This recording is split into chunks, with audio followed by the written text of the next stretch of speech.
Mokango Mokengeli Léopard.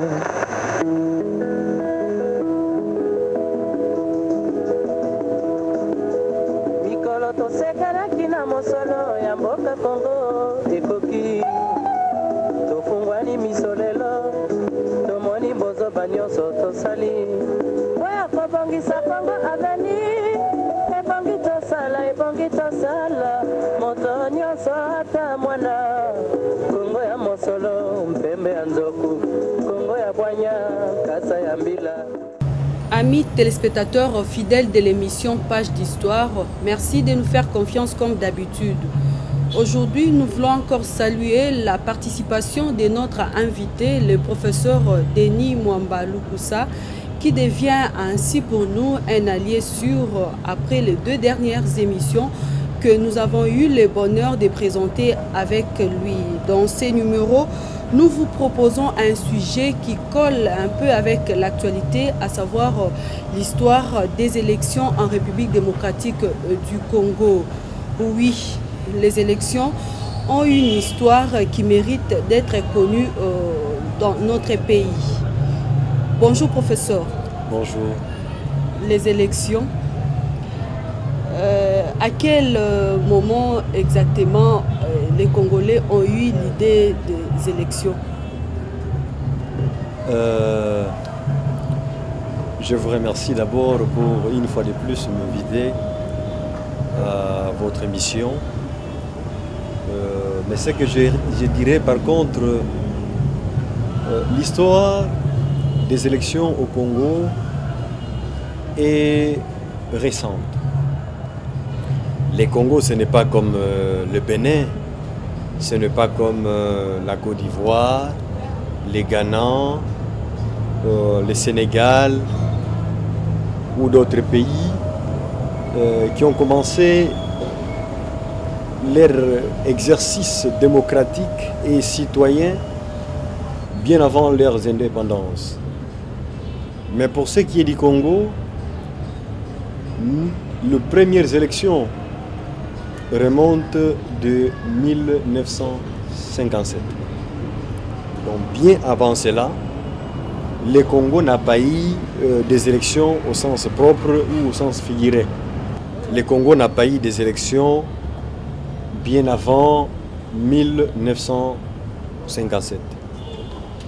Alors que nous voyons dans d'autres colonies françaises telles que le Bénin, avec Iber Maga, le Sédar Senghor au Sénégal, avec le Houphouët-Boigny qu'on appelait les vieux sages en Côte d'Ivoire, et dans d'autres pays, disons dans d'autres colonies françaises, là où ils ont expérimenté, ils ont exercé leurs droits civiques et citoyens bien avant les indépendances. Je donne juste pour donner un peu l'historique. Déjà, Houphouët-Boigny était ministre dans le gouvernement français. Bien avant l'indépendance, déjà en 1946, il était déjà au Parlement français. Et en 1951, en 1956, il était ministre d'État dans le gouvernement français. Là, ce n'est pas dans le gouvernement de la Côte d'Ivoire. Ils ont expérimenté cette démocratie, les élections aussi. Mais nous, en 1957, les élections étaient réduites à 3 agglomérations ou 3 villes, grandes villes. Notamment Léopoldville, l'actuelle Kinshasa, Elisabethville, le Lubumbashi, et Jadoville, ville de Likasi. Et c'était au niveau communal. Vous voyez déjà que ce n'était pas une démocratie, les élections générales. Et de là, nous sommes passés en 1958. Il y a eu aussi une forme des élections. Et c'est en 1959, décembre 1959, qu'il y a eu des élections locales et provinciales. qui ont d'ailleurs été boycottés par les grands partis politiques à caractère national.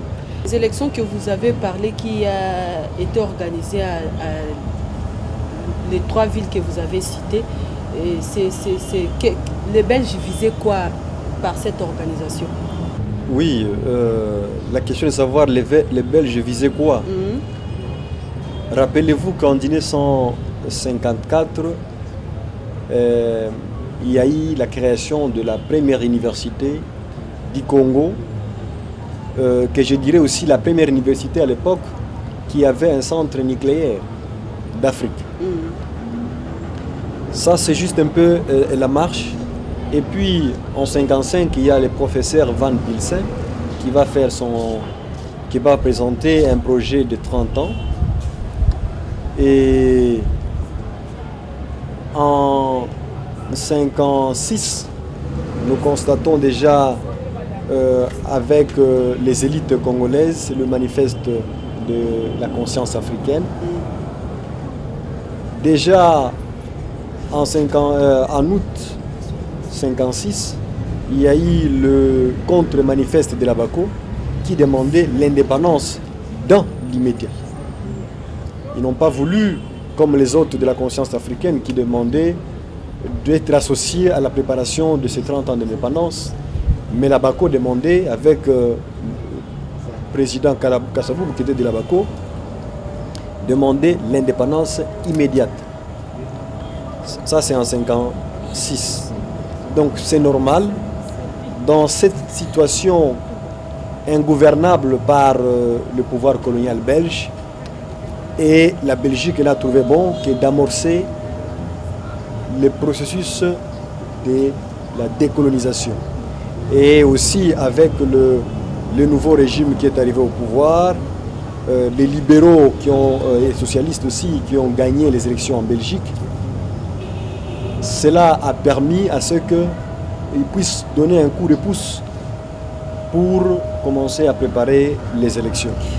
Et voilà comment dans cette ambiance que la Belgique a été obligée de penser à réorganiser les Congolais et leur donner leurs droits civiques et politiques qui commençaient déjà par les élections de 1957. Pouvez-vous établir, professeur, des sortes d'étapes qui marquent l'histoire des élections? Oui, de manière générale, il y a 3 ou 4, ou je dirais 4 ou 5 étapes. La première, c'est le découpage des circonscriptions électorales pour identifier, savoir combien de bureaux de vote on aura. C'est ça, le découpage électoral. Et puis la deuxième étape, c'est le recensement. Il faut savoir dans quelle circonscription, dans telle circonscription, il y a combien d'habitants pour bien analyser. Lorsqu'il s'agit maintenant de faire le résultat, pour compter les résultats, on doit d'abord comparer le nombre de populations de cette circonscription par rapport au résultat. Le résultat ne peut pas être supérieur au nombre d'habitants. Ce qui veut dire qu'il y a quelque chose qui ne va pas.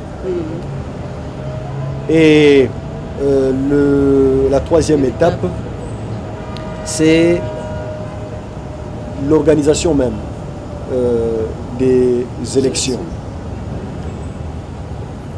Là, ça dépend des circonscriptions que vous avez. Et la quatrième étape, qui est cruciale, c'est le résultat. Donc les votes même. Il y a le vote et puis il y a les résultats. Après le résultat, il y a toujours des contentieux électoraux. Et moi j'ajouterais, en plus de cela, l'étape qui va suivre par après, c'est celui de l'installation des nouvelles institutions et la marche de l'État. Voilà de manière générale les étapes qui marquent le processus électoral. Donc c'est l'ensemble des étapes que je viens d'étaler ou d'étayer. Est-ce que, professeur, les besoins des élections a toujours eu pour motivation de résoudre la fameuse question de légitimité? Pas nécessairement, mais c'est un des éléments fondamentaux pour la légitimité.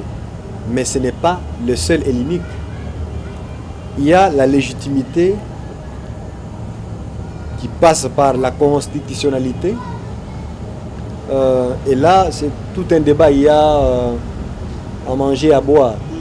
Mais tout ce que je dirais, l'objectif fondamental des élections, ce n'est pas la légitimité seulement, mais c'est plutôt obtenir la confiance.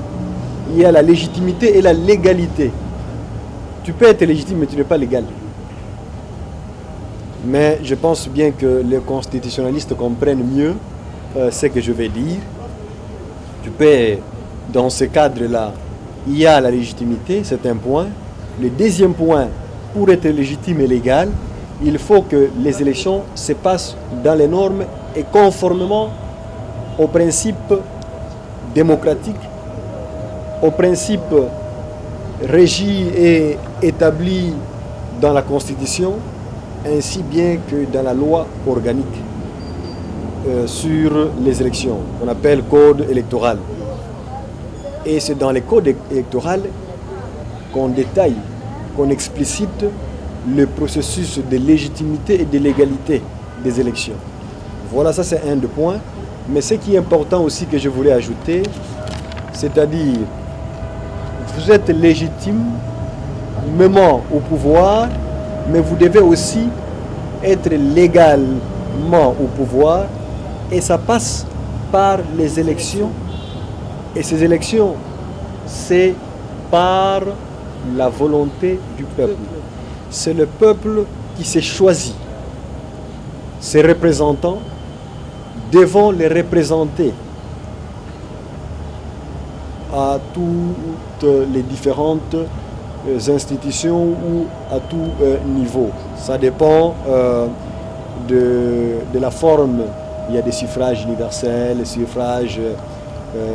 il y a toute une chaîne, il y a les élections au suffrage universel direct et indirect. Donc voilà un peu ce que je voulais dire.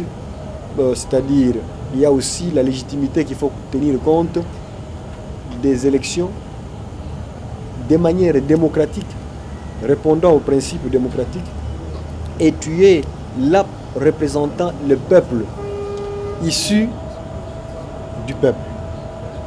Voilà.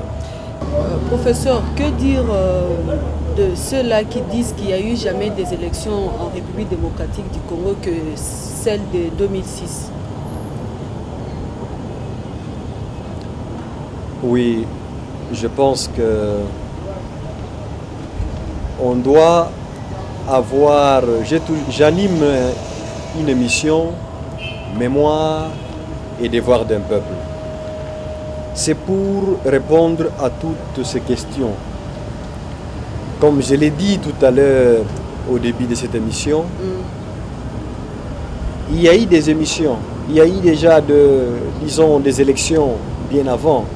Ceux qui disent, soit c'est par ignorance, soit c'est par arrogance, soit c'est par une manière de se faire passer pour les meilleurs de tous ceux qui les ont précédés. En mai 1960, il y a eu des élections générales sur toute l'étendue de la République. Mais déjà, en décembre 1959, il y a eu des élections locales et provinciales. vous ne direz pas que ça n'a pas été démocratique ou ce n'était pas les élections. C'était quoi? Et en 60, nous avons connu des élections générales sur toute l'étendue du pays.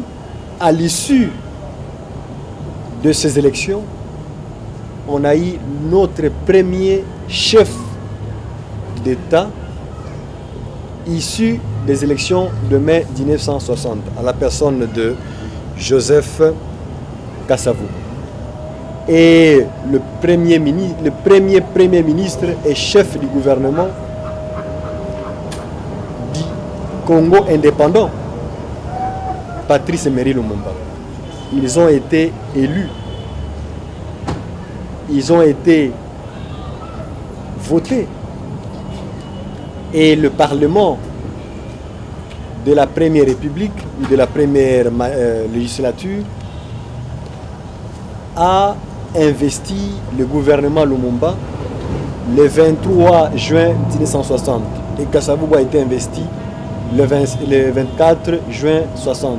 Il a été investi en vertu de quoi s'il n'a pas eu des élections. Il y a eu bel et bien des élections. Même au mois de juin et juillet 1964, il y a eu référendum.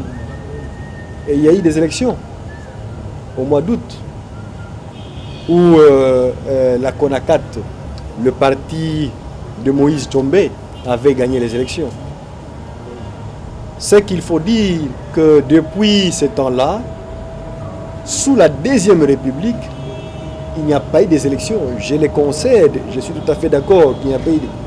Il y a eu des élections, mais il n'y a pas eu des élections de manière démocratique, en répondant aux principes et aux normes démocratiques.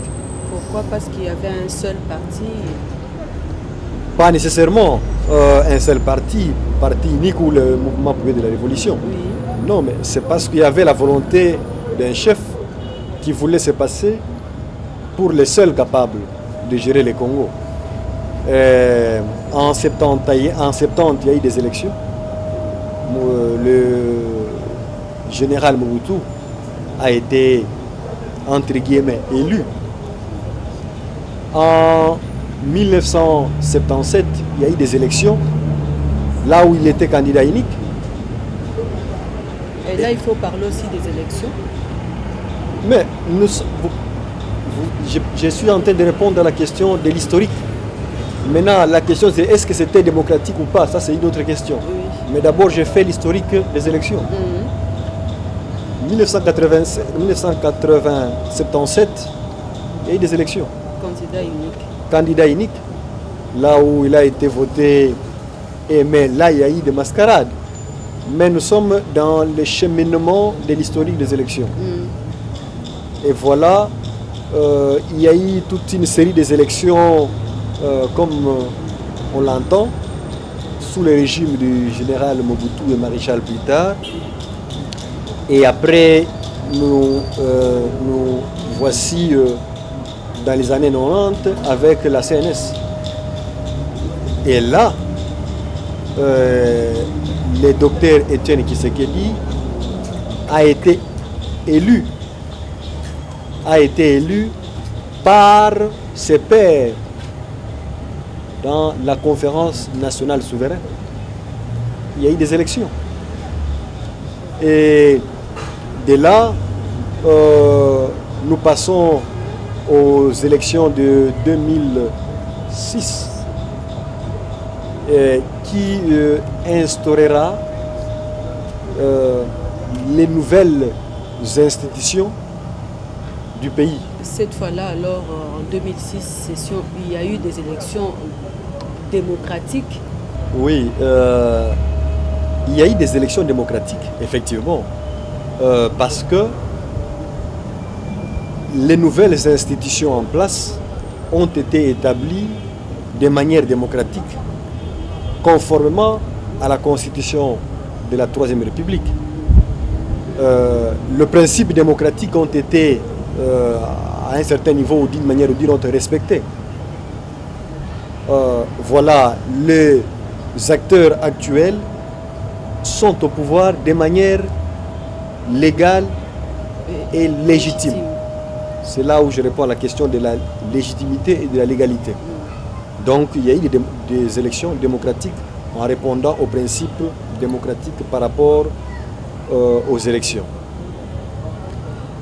Professeur, que pensez-vous des élections pour lesquelles les étrangers apportent des grandes contributions financières? Oui, le Congo n'est pas le seul pays qui bénéficie de cette aide internationale ou de toute cette assistance extérieure. On n'est pas le seul. Et vous tomberez d'accord avec moi que le Congo, c'est un pays qui sort d'une situation chaotique et qui n'est pas encore jusque-là terminé. Il est au point de sortir parce que nous dépendons encore, même au niveau du budget de l'État, nous dépendons encore à l'aide internationale. Avoir de l'aide internationale pour les élections, ce n'est pas un problème. Mais la question demeure de savoir dans quel intérêt ces aides sont accordées. Est-ce que ces aides ou cette aide internationale est accordée de manière à ce que les acteurs qui seront élus puissent se partager les gâteaux avec le bailleur ou avec le financier, ou c'est vraiment dans un sens purement humanitaire et poussé par la volonté de voir un pays se stabiliser, c'est aussi un point. Donc il faut voir ce qui est derrière cette aide. Malheureusement, je ne suis pas dans la chambre froide, dans la chambre noire, pour voir dans quelles sont les conditions. Il faut retenir une chose, qu'il n'y a aucune aide bilatérale ou extérieure qui est donnée sans condition. Je dis aucune. Alors, quant à savoir quelles sont les conditions qui sont toujours derrière cette aide, malheureusement, on n'en parle pas dans la mesure de quelles sont les conditions pour l'aide. Mais on parle que tel pays, telle institution a financé tel pays ou le Congo. Mais il aurait fallu aussi qu'il nous parle des termes de référence. Professeur, à travers l'histoire des élections dans notre pays, est-ce que pouvez-vous nous situer un peu à quelle époque la pratique de donner de l'argent ou des t-shirts aux électeurs est née? Mais ce qu'il faut dire, la pratique, cette pratique n'est pas initiée au Congo ou n'est pas à l'origine créée par les Congolais. Ça existe dans tous les États et aussi bien dans les grandes démocraties, tout comme dans des pays de petites démocraties ou démocraties molles. Mais souvent, c'est pendant la période électorale qu'on voit ces gens, ces candidats, venir avec le t-shirt, venir avec de l'argent pour commencer à corrompre. C'est la corruption. Ça doit être sanctionné au même titre que la corruption. Parce que tout ce temps ici, avant les élections, vous étiez où? Pourquoi ne pas donner cet argent? Pourquoi ne pas nous donner ces habits? Pourquoi ne pas donner les habits sans votre effigie, sans vos slogans? Donc c'est une corruption morale pour que la personne se sente moralement obligée à voter pour tel ou tel candidat. Maintenant, à la question de dire quand est-ce que ça remonte, je dirais ce n'est pas une originalité du Congo. Donc, même ailleurs, en Afrique du Sud, en Belgique, au Bénin, là où vous pensez qu'au Ghana, vous pensez que c'est une démocratie exemplaire, c'est une pratique pour une période bien précise qui n'est rien d'autre que pendant la période électorale. Mais ce qu'il faut peut-être retenir, Et pour le lecteur, c'est de faire cet exercice démocratique. On n'a pas la culture démocratique au Congo. Lorsque vous recevez ces t-shirts, qu'est-ce qui est derrière ça? Il y a une promesse. Mais il faut voir, est-ce que cette promesse est conforme? Est-ce que cette promesse est réalisable? Il y a des gens, je vois ça avec beaucoup de regrets, il y a des députés qui promettent qu'il va construire des routes, il va faire des écoles. Mais et c'est leur rôle. C'est par ignorance. D'ailleurs, la première législature, les députés, je dirais une bonne partie des députés, c'était des apprentis parlementaires. Parce que ce sont les gens qui n'ont jamais, une grande partie, n'a pas eu à accéder à certaines fonctions pour comprendre comment est-ce que l'administration fonctionne, comment est-ce que même le Parlement fonctionne. Il ne revient pas aux parlementaires, aux députés d'aller construire des routes et d'aller construire des ponts, comme j'ai vu les autres en train de présenter que j'ai construit des ponts. D'autres, ils ont fait des murs dans certaines communes et que non, regardez mes actions.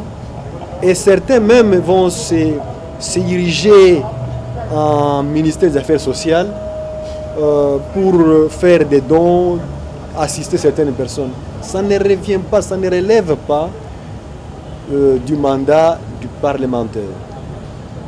Le parlementaire, son rôle, c'est de légiférer, d'élaborer. Il doit promettre au peuple ce qu'il veut faire quand il sera au pouvoir, les lois qu'il va faire passer au Parlement. Moi, si je suis élu, je vais faire en sorte qu'il y ait une bonne politique dans notre commune, par exemple au niveau de l'infrastructure, au niveau des écoles, au niveau, on va construire des stades, et c'est important pour que cela soit connu, mais il ne revient pas aux parlementaires de se prendre comme ils sont des ministres dans l'exécutif. Et j'interpelle ces gens, et aussi je demande à mes compatriotes congolais que lorsque ces gens se présentent de cette façon, qu'ils présentent un programme qui va défendre au Parlement en faisant voter des lois pour répondre aux aspirations et aux besoins de la population et non pas s'ériger en ministère des Affaires sociales ou ministère des infrastructures, des promesses non réalisables et qui ne vont pas se réaliser. D'ailleurs, la preuve est qu'il y a certaines personnes qui sont au Parlement depuis jusque les 5 ans, ils n'ont jamais fait passer aucune loi ni proposé, mais ils se sont beaucoup plus concentrés dans l'exécutif comme s'ils étaient des ministres que au niveau du Parlement qui est leur rôle principal. Professeur, en Afrique, de plus en plus les hommes au pouvoir ne respectent pas les nombres des mandats fixés par la loi pour être réélus. La tactique consiste à modifier certaines dispositions de la Constitution et le tour est joué. Que pensez-vous de... Vous savez, le pouvoir, c'est comme de la drogue. Lorsque quelqu'un n'a pas encore le pouvoir,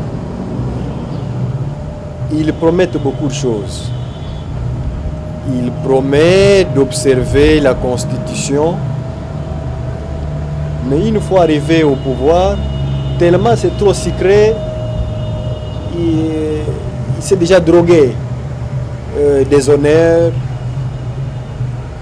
de l'argent, de prestige. Il ne veut plus lâcher. Et certaines personnes, connaissant le mal, les crimes qu'ils ont commis pendant leur mandature, ils se refusent de quitter le pouvoir et ils préfèrent briguer plusieurs mandats, changer la constitution.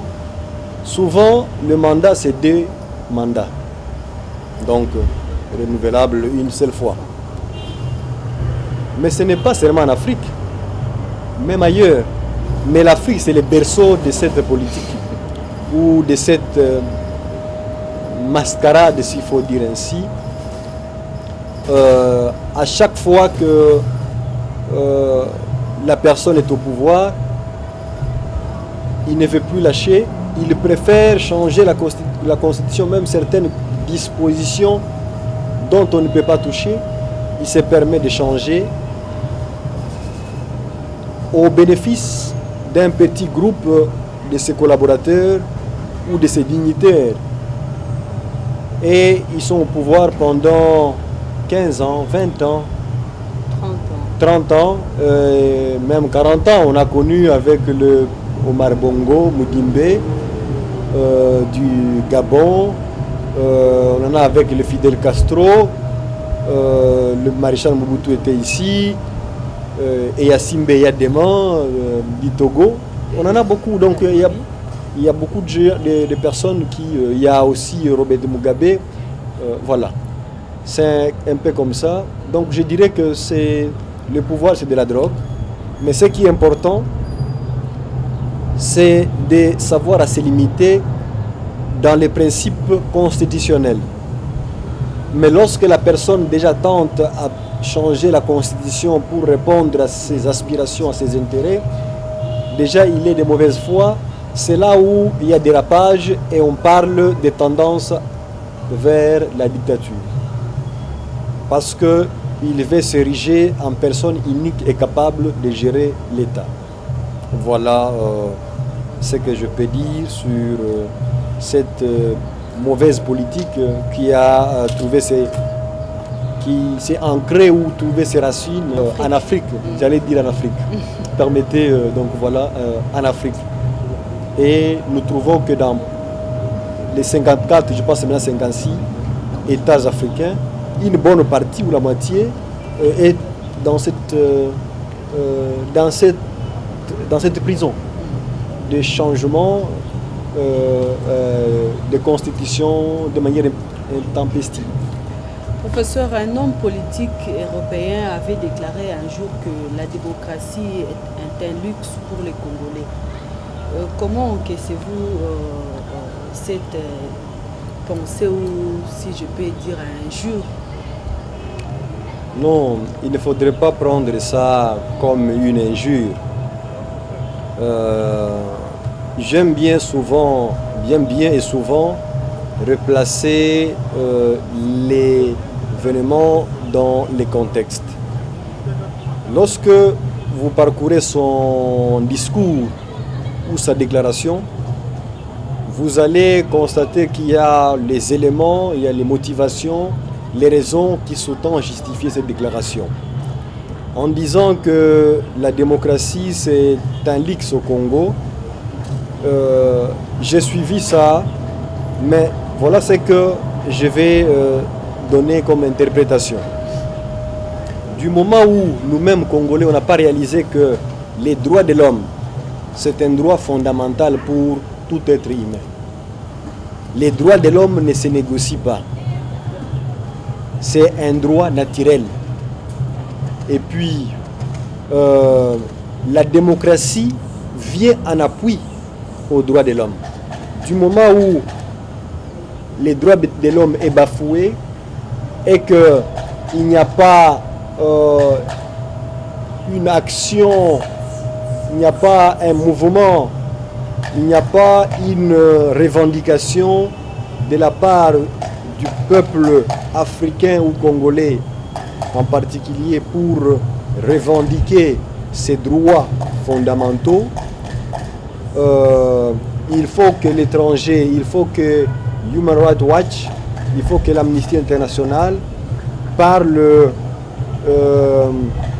de tels actes, de tels abus causés, je ne sais pas, en Côte d'Ivoire, au Burkina Faso, au Congo, en Angola, pour que la population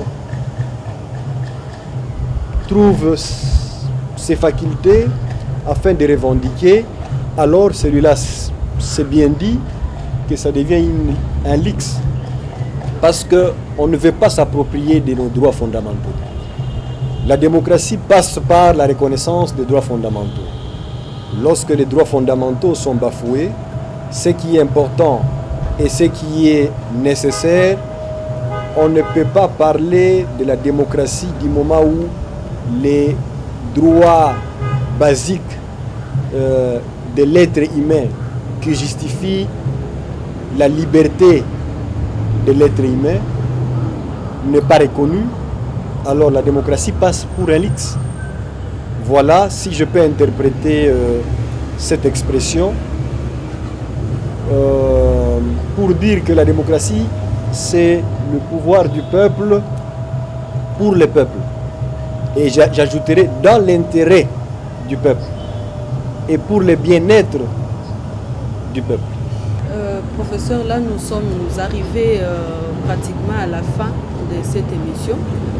Pouvez-vous nous donner votre mot de la fin par rapport à cette émission? Oui, un mot de la fin, c'est de demander à ce qui est une bonne pratique démocratique non seulement au Congo, mais partout en Afrique, afin qu'on puisse ne pas être considéré comme nous venons de le dire, que dans certains pays d'Afrique, non pas seulement du Congo, la démocratie est un luxe. Mais il faut que la démocratie soit attachée à notre être, à la liberté d'expression, la liberté qui sont les principes de la liberté d'expression, les droits fondamentaux, passe par le respect de l'être humain, de l'intégrité territoriale et corporelle de l'être humain. Et par conséquent, le Congo, je dirais, c'est une démocratie naissante, molle, dont on a besoin de consolider notre démocratie pour que nous ne soyons pas taxés de tout monde et que notre gouvernement puisse conjuguer d'efforts et encore un peu d'efforts et encore d'efforts pour que nous puissions quitter les caps des pays non démocratiques ou des pays à démocratie molle. Ainsi, je demande à mes compatriotes pour terminer que le moment des élections, c'est un moment crucial et déterminant pour se choisir les hommes capables, dignes, devant représenter le peuple pour l'intérêt du peuple et dans une bonne démocratie, et allons aux élections de manière apaisée. Professeur, pouvez-vous rappeler à nos téléspectateurs qui vous êtes? Je m'appelle Denis Lukusa, Joseph Denis Mwamba Lukusa. Je suis juriste politologue. Je fais les droits des affaires et carrés judiciaires. Et préparant des doctorats en administration des affaires et international business management, directeur exécutif de l'Institut de stratégie et de leadership africain qui est basé en Afrique du Sud. Et je suis aussi expert consultant en stratégie de management et réforme de l'État. À ce titre, j'ai participé à différentes réformes à titre d'expert, et précisément en Afrique et au Congo. J'étais le coordonnateur de la réforme du domaine de sécurité de la police nationale congolaise au compte de l'Afrique du Sud. Aussi coordonnateur de la réforme au niveau de la décentralisation, ici au niveau de la sécurité, Voilà un peu, je suis aussi chercheur. Je participe à différents niveaux dans les différents secteurs. Voilà un peu. Merci infiniment, professeur, pour cette participation et j'ai l'assurance que chaque fois que le besoin se fera sentir, vous serez toujours des nôtres. Et quant à vous, très chers téléspectateurs, n'hésitez pas donc de nous faire parvenir vos observations et suggestions. Merci de nous avoir suivis. Au revoir et à la prochaine.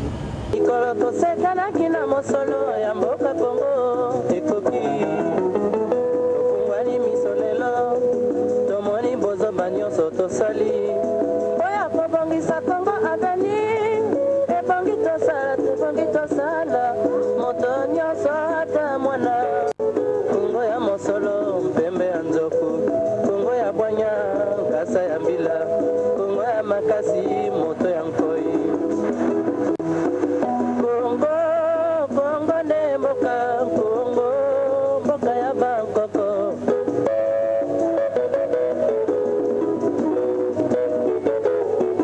Kongo, mboko mona pamba, lobi, mboko lula yango.